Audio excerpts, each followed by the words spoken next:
Hey, hello, leaders. Hey, this is Paul Grau Jr., and welcome to Run to Your Leadership Challenges.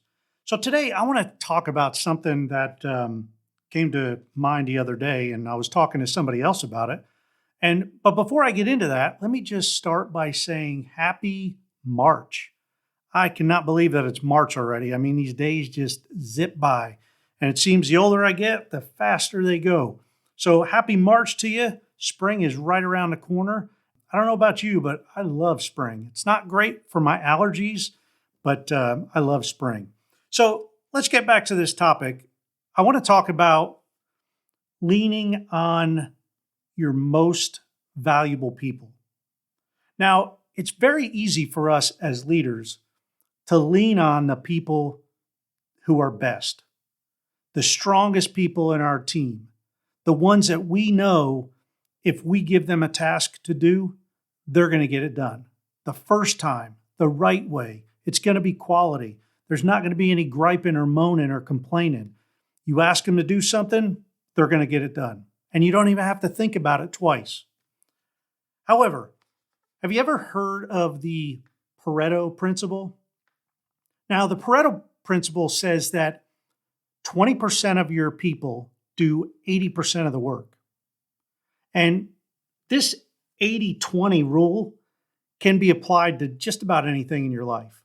I mean, give it a chance or give it a shot. Just think about the amount of clothes in your closet. Chances are you wear 20% of those clothes 80% of the time. Think about the food in your fridge.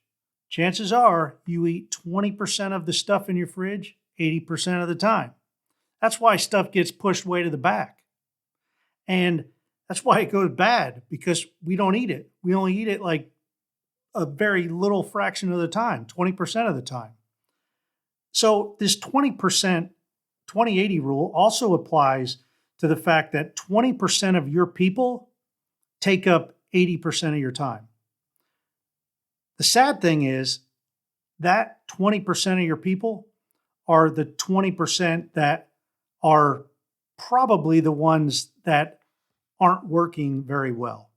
They're the ones that you need to give them your utmost attention all the time. Now, if you think about it, if 20% of your people do 80% of the work, what is going on with those other 80%ers? And it's easy to get in the habit of leaning on these 20%ers that do the work, but we got to really watch out.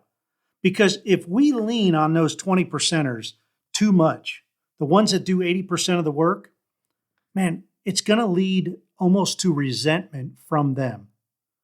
They're going to start looking at you and saying, man, why are you always, asking me? And they're not going to say anything because remember, they're a 20%er. They are at the top of their game. And most of the time, they want the work. So if you don't keep them busy, they're going to go find work. Now, the thing is, if you start relying on them too much, though, and they start getting tired, man, it could lead to burnout, resentment. It could lead to them losing some of their motivation because the Adams equity theory comes in. And that is where, if two people are getting paid the same amount and one person is doing 80% of the work, well, 80% of the people that are doing 20, their motivation's high because they're like, hey, everybody else, these other people are doing the work, so I'll just let them. The problem is the 20%ers that do 80% of the work, they start to realize this and they're like, hey, something's not quite equal here. They're getting the same pay, but I'm doing 80% of the work. So, that leads to a lack of motivation. So what I'm saying here is if it's true that 80% of your people only do 20% of the work. And sometimes we get in the habit of leaning too much on these 20% of the people who do 80% of the work. Let's just reverse that. And let's start leaning on the 80% of the people who do 20% of the work to see if we could get away from this Pareto principle. I challenge you to see if you can get even 50% of the people to do, the majority of the work or 50% of the work. What if it's balanced? That's a lot better than 20% doing 80%. So lean on these 80 percenters. Give them ownership in jobs. And, you might ask, well, how do I give them ownership, Paul? They don't want to do anything. Well, make them responsible. Give them complete ownership of a job. Tell them, hey, this needs to be done. It's your job. It's your responsibility. I'm not going to tell you how to do it unless you need me to walk you through it, but it's your job. Run with it. That's going to create some ownership, because once they do it one time and you give them a kudos, they're going to be like, hey, that's my job. He didn't bother me, or she didn't bother me at all. Another thing you can do is, like I said, just lean on them. Really lean into them, because a lot of times we just don't lean on them because they're almost, they take up so much of our time if we choose to lean on them or go ask them something. So what we do is we shy away from even spending time with them. And what that causes, now we are almost, in a sense, approving the fact that they're not doing work. And they will learn to slack off fairly quickly. So start leaning on them. Don't let them slack. Chase them down. Get them to work. Keep them occupied. Check up on them. And, you might need to even become a little bit of a micromanager for them, or a micro leader.